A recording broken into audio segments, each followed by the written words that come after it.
नमस्कार, स्वागत है आपका केदारखंड एक्सप्रेस न्यूज़ में। मैं हूं संगीता सपना बुटोला। तस्वीरों के माध्यम से आप देख रहे हैं अंकिता भंडारी हत्याकांड की पहली पुण्यतिथि पर यहां पे आज कैंडल मार्च का ये आयोजन रखा गया है। इंसाफ की मांग को लेकर लोगों में भारी आक्रोश, भारी गुस्सा है।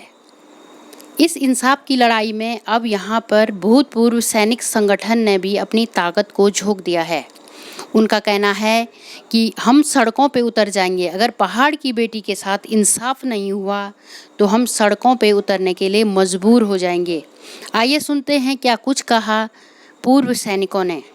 इसमें और कुछ नहीं होना, यहाँ से भ्रष्टाचारियों का, बहु बेटियों की जिससे खिलवाड़ करने वाला और हमारे माताओं बहनों ने जो अपने को इस उत्तराखंड बनाने के लिए कुर्बान किया था, लड़ाई बड़े साल भर लड़ाई लड़ी थी, अपने आबरू से खेल करके उत्तराखंड प्राप्त किया था। लेकिन आज बड़े शर्मिंदा की बात है, पहाड़ के नेता अपने रोटी रोजी के चक्कर में, अपने कुर्सी के चक्कर में हमारी माँ बहनों की बेटी भी इन्होंने दाव में लगा दी। धिक्कार है। लेकिन अब गौरव सेनानी एक्स सर्विसमैन विंग खड़ा हुआ है देहरादून के अंदर में, जिसके तब पूरे उत्तराखंड में शाखाएं हो चुकी हैं और हमने प्रण ले लिया है कि उत्तराखंड से माँ बहन की बेटियों का किसी भी प्रकार के दोषियों को हम बख्शेंगे नहीं। हमने बेड़ा उठा लिया है और गौरव सेनानी ने अपने शपथ ले ली है कि यहाँ से जितना भी भ्रष्टाचार हुआ है आने वाले समय में, हमने इस टाइम विगत भी काफी हमने समस्या हॉल्व कर दी। गुंडे, चोर, बदमाश, लुफंगे घुट गए हैं। आपसे धामी जी प्रार्थना करते हैं, हम किसी पार्टी से बिलोंग नहीं करते, लेकिन यहाँ से इन बदमाशों को और भूमाफिया को और माँ बहन की बेटियों को इज्जत बचाने वाला आप अपने सोचिए कि मातृभूमि को, इस देवभूमि को किस प्रकार से अपवित्र किया जा रहा है।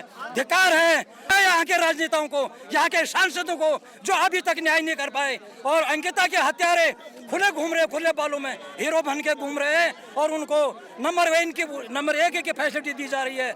मैं आप लोगों के चैनल को बहुत बहुत धन्यवाद करता हूं, जो कि आप सुचारू रूप से यहां पर कवरेज कर रहे हैं। बहुत बहुत धन्यवाद। तो मैं आपके चैनल केदारखंड को धन्यवाद देना चाहता हूं कि आप लोग इस बात को पब्लिक के सामने उठा रहे हैं।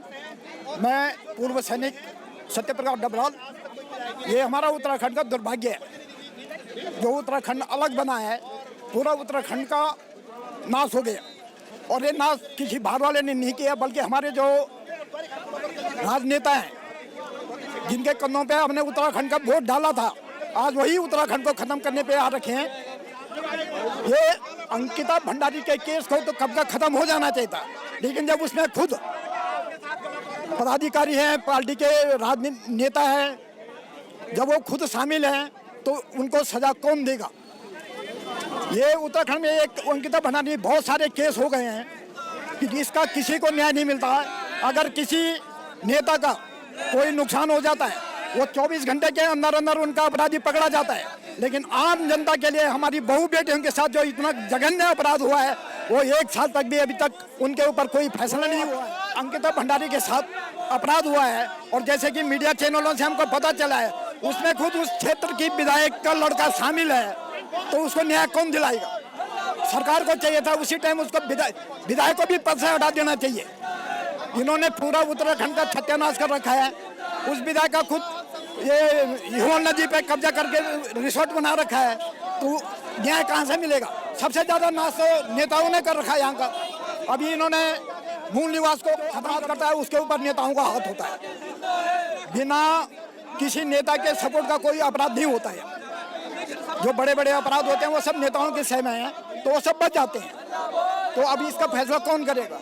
अभी हमारे गौरव सेनानी एसोसिएशन ने सब मिलके, एक खाली देहरादून में नहीं, पूरा उत्तराखंड में कुमाऊं क्षेत्र हो चाहे गढ़वाल क्षेत्र हो, सारे क्षेत्रों से हम इकट्ठा हो रहे हैं। और कोई भी उत्तराखंड के प्रति कोई ऐसा काम होता है जिसमें हमारा मान सम्मान को ठेस पहुंचे, हमारी बहू बेटियों के साथ जघन्य अपराध हो, उसके लिए हम आवाज उठाएंगे।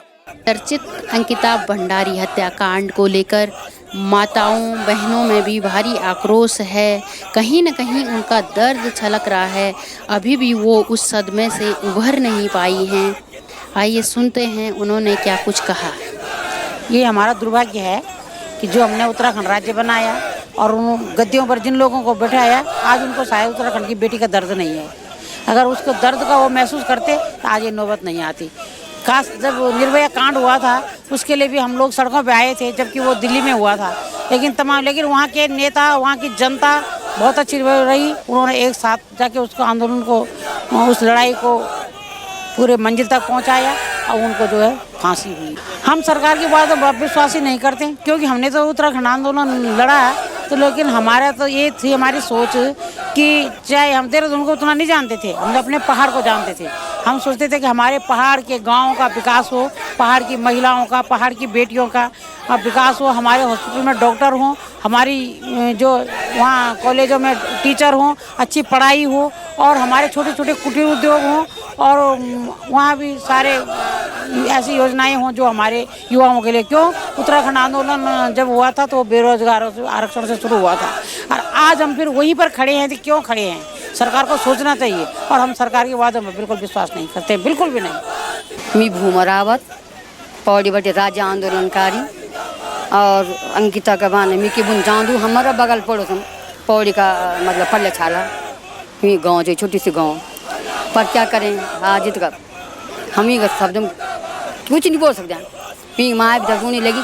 अरे एक बेटी हुआ हमारी बेटी, लेकिन वह सारे जैसे बेटी बनी जैन का जान से आज लोग इतना बड़ो आंदोलन करके ये दुर्गा को रूप धारी का आई, लेकिन अभी तक कोई वहाँ पर कोई अमल नहीं हुआ। दुख चलते हैं चीज़ों को कि चलो वो तो चल गया, लेकिन दुर्गा रूप धारण करेगा आप। लेकिन जो लोग तो हत्या करी मुँह तो फांसी सजा होनी चाहिए। हमारा एक मकसद हम ज़्यादा तैयार नहीं था, और हम चाह जो लोग भाई अत्याचार करी फांसी सजा होनी चाहिए। 18 सितंबर 2022 का दिन हम कभी नहीं भूल पाएंगे। और मैं और प्रमिला रावत हमें जब पता चला कि ऐसे मिसगाइड हो गई लड़की, तो हम वहाँ गए लक्ष्मण झूला में।